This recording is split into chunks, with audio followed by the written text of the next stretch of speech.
Today we're stepping into territory that might feel raw, personal, maybe even a little unsettling. What if the reason you feel stuck, spiritually adrift, emotionally hollow, or physically drained isn't because you're lazy, unspiritual, or somehow beyond redemption, but because your soul never got the chance to thrive?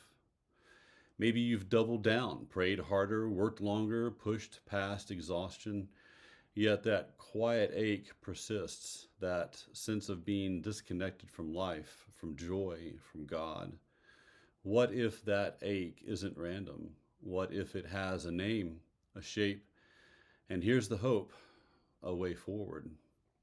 In this episode, we're exploring failure to thrive, a medical diagnosis typically tied to children who don't grow as expected, and tracing its echoes into a spiritual and psychological reality.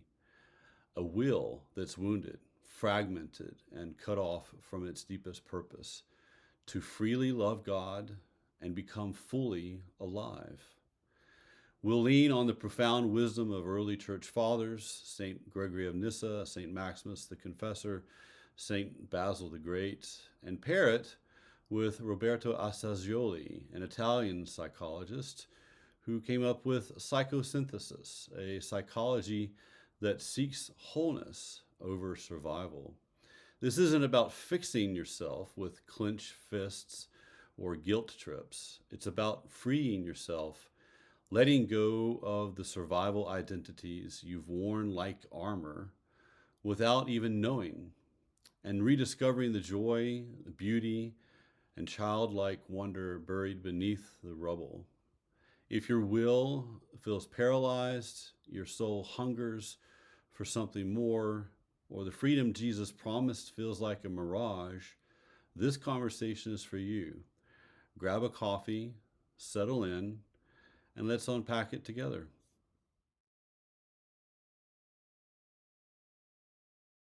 In the clinical world, failure to thrive, or FTT, is a term pediatricians use when a child, often an infant or toddler, doesn't gain weight, grow taller, or hit developmental milestones, like rolling over, babbling, or walking, on a typical timeline. It's not a disease in itself, but a symptom, a flashing light signaling something's wrong, whether in the body, the home, or the delicate dance between the two. There may be food on the table, but the child is not nourished. There may be shelter, but no attunement, medical care, but no affection. The human being requires more than physical provision to thrive. It requires presence. It requires love. What causes this? Experts split it into three categories. There are organic causes.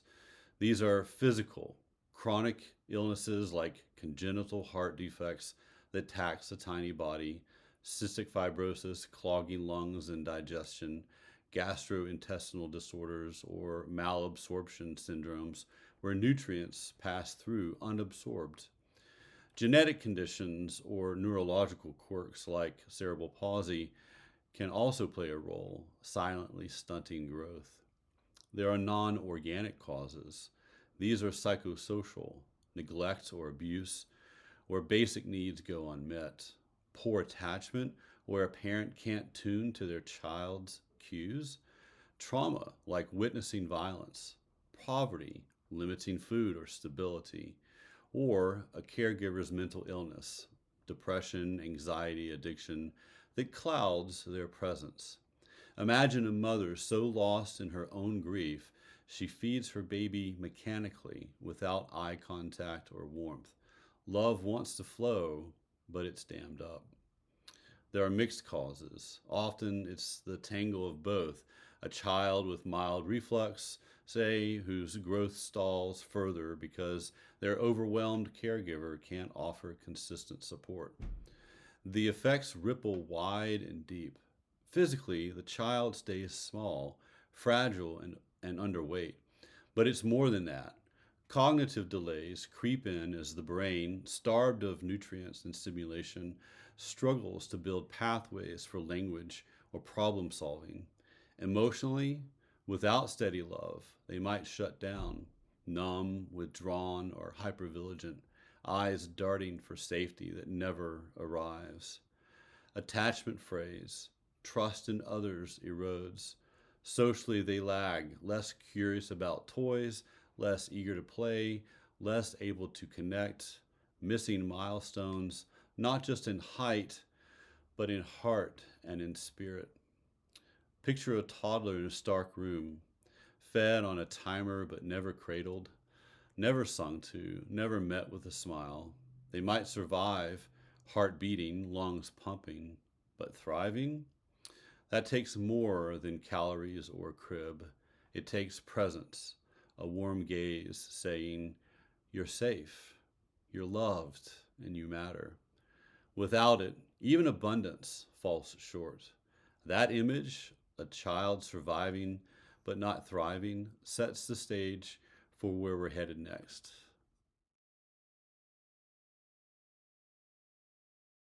FTT is a pediatric term, but let's widen the frame. What about adults? Maybe you, maybe me. Many of us live with a kind of existential or psychological failure to thrive, unnamed but piercingly real. You might be functioning, clocking in at work, raising kids, keeping the plates spinning, but inside, something's hollowed out. Vitality dims, and joy feels like a faded photograph. What causes this in adults? The roots often stretch back. Childhood trauma, not like neglect, abuse, or chaos, leaving scars that murmur, "You're not enough."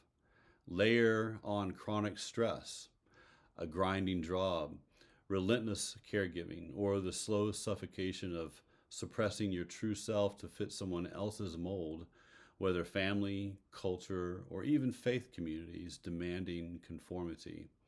Perhaps you're disconnected from purpose, adrift in a life more endured than living, more wrestling with depression, anxiety, or unprocessed grief.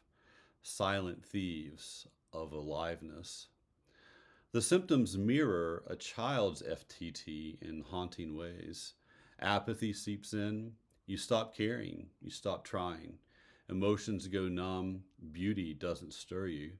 You might isolate, distrusting closeness, or feel invisible, stuck, or unworthy. Your will fragments into survival personas, the people pleaser smoothing every edge, the overachiever chasing validation, the stoic bearing pain.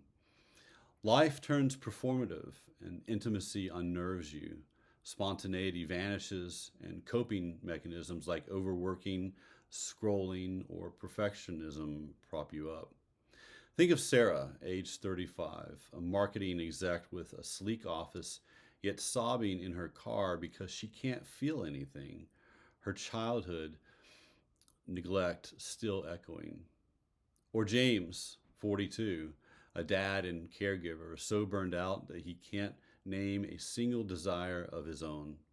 Or Lisa, age 28, a pastor's kid who learned to perform righteousness but lost her own voice. They're alive, but not thriving. St. Gregory of Nyssa cuts to the core. Sin is the failure to grow in the good. This isn't about moral slip ups, it's disconnection from love, safety, true identity, and God. The will, designed for communion, gets trapped in survival. Early Christians saw the will, thalasis, as more than decision making. It's the soul's desire, the deep current pulling us toward God, the fulfillment of all longing. St. Maximus helps us understand our will and unpacks it with precision. He says there's two types. There is the natural will, the thalasis physicae, our innate, unbroken yearning for the good, for God Himself, the source of life and beauty. The natural will is the inborn, unbroken desire for good. Then there is the the gnomic will, the thalasis gnomike. The fractured, deliberate will, battered by fear, wavering between self-protection and love, control and surrender. It is this gnomic will that reflects our inner fragmentation, torn between self-preservation and love, between fear and freedom. St. Maximus writes, quote, "The freedom which is ours by creation is preserved by grace and leads to God when it is healed," end quote. Freedom isn't a buffet of choices. It's a will so restored it naturally seeks its purpose, union with God, the good, the true, and the beautiful. But a wounded will is like a child with FTT, surrounded by nourishment, yet starving. You might sit in pews, read scripture, pray daily, but if fear, shame, or old wounds block your heart, grace can't take root. I've seen it. People fasting and confessing, yet still paralyzed, their wills split between longing for God and dreading rejection. Healing can't be forced through guilt or rigid rules. I see this in so many good-hearted and well-intentioned believers. They are so spiritually focused that they cannot see the physical signs of duress. They've been burdened by a system that does not provide the keys they need for thriving. The fathers, that is, the church fathers, and psychology converge here. It takes compassionate presence, relationship, and reintegration of our scattered selves. It's not about doing more, it's about being met where we're broken.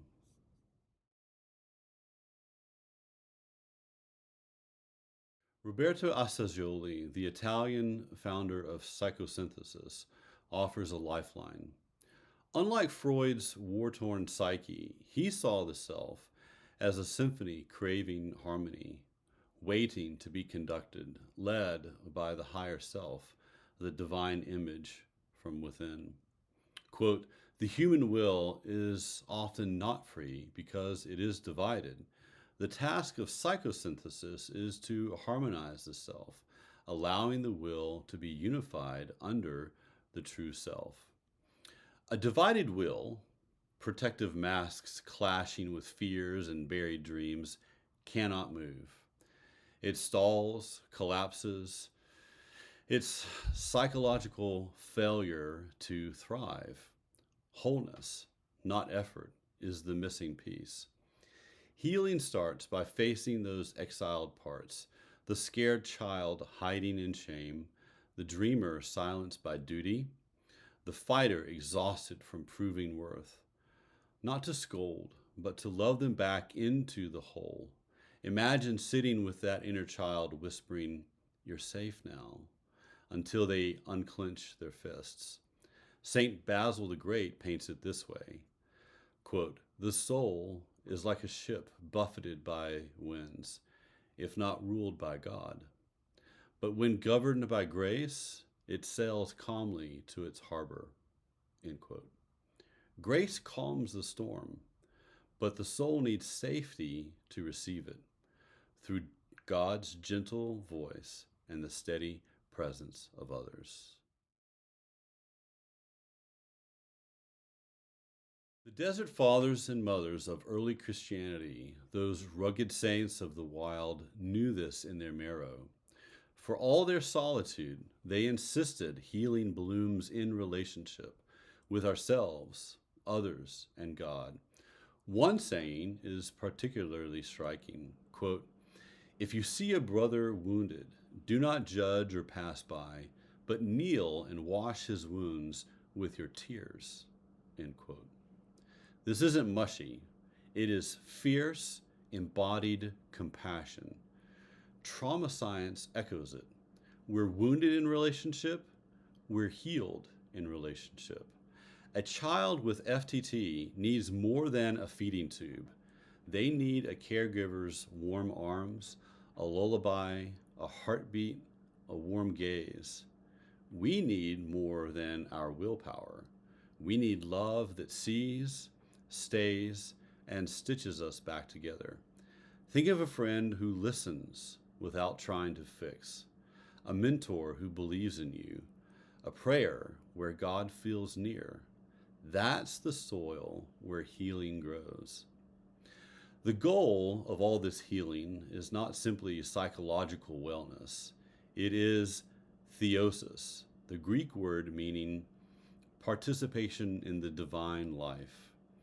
And it is here that freedom takes on its highest meaning. True freedom is not measured by the number of options that you have available. It is not the endless pursuit of novelty or the autonomy to define oneself without reference to anything greater. True freedom is the capacity to desire and choose the good without inner conflict. Many Christians, despite being given the victorious life Christ promises, fail to live as mature sons and daughters, weighed down instead by anxiety, a relentless inner critic, and self-condemnation.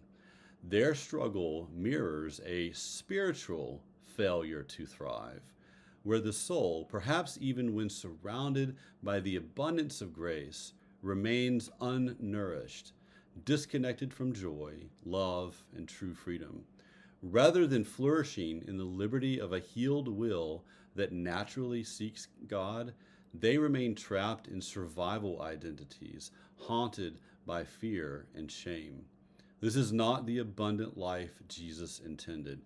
It's a fragmented existence, far from living and existing and thriving in the union with God that the early church fathers, like Maximus the Confessor, describe as our birthright, a freedom to love without impediment, restored through grace and compassionate presence. When no other love competes with our desire for God, when our wounded selves no longer sabotage the journey of the soul, then we are truly free. Quote, "He who is in the light does not stumble. He walks in love and does not fail, because love has no stumbling blocks." End quote. That was St. Gregory the theologian. Freedom isn't autonomy or novelty, it's desiring the good without inner war. St. Maximus seals it, quote, "The one who loves God cannot help but love all that is, for all that is participates in God, who is being itself," end quote. A healed will doesn't strain, it flows, becoming love, unblocked by fear, spilling out to God and the world. When we are healed, we no longer need to protect ourselves from love. We become free to become love. How do we get there? Like a child with FTT, we can't just try harder. The conditions must shift. Here's what heals. Therapeutic support. Trauma-informed therapy or parts work like psychosynthesis processes shame, reconnecting us to joy. It's sitting with a counselor, naming the past and feeling lighter. Number 2, safe relationships. Healing ignites when someone, a friend, a mentor, even a loyal dog, says, "I'm here." Trust rebuilds in their steady gaze. Number 3, embodiment and play. Good food, rest, a walk in the woods, painting, these reawaken vitality, reminding us we're alive. Lastly, purpose and agency, rediscovering a passion, writing, gardening, or saying no to overwork, restores freedom step by step. Let's spiritually integrate this. Contemplative prayer, reading the Psalms, a quiet moment with God, these anchor us in love, not duty. Flourishing is not the absence of pain or the achievement of perfection. It is the condition in which a person is emotionally grounded, relationally connected, free to desire and choose the good, open to joy and wonder, able to live as a unified, integrated self, growing in love towards oneself, toward others, and toward God. St. Gregory of Nazianzus promises this, quote, "That which he has not assumed, he has not healed, but that which is united to his divinity is also saved," end quote. Every broken piece can be healed, not by force, not by effort, but by union with Christ's love.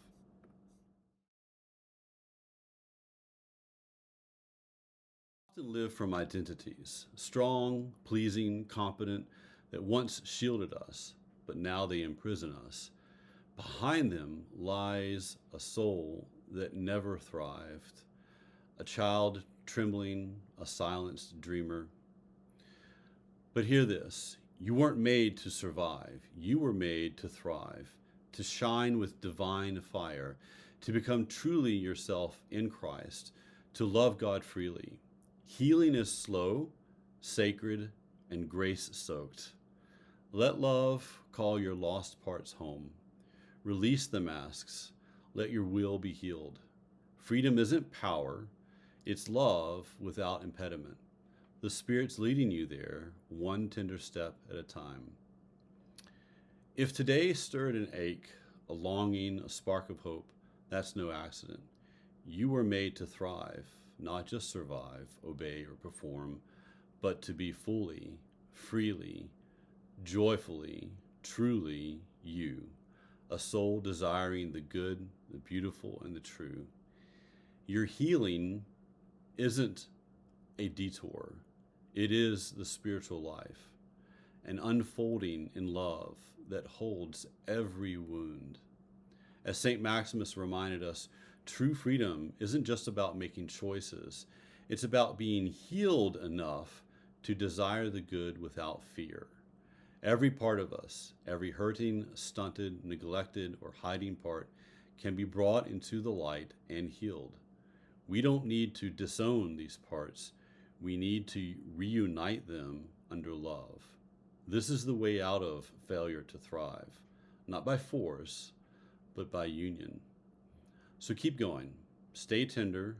Let the masks fall. Dare to believe God's love reaches every hidden corner. Thanks for joining me. And until next time, may you have the courage to be free. Grace equals peace.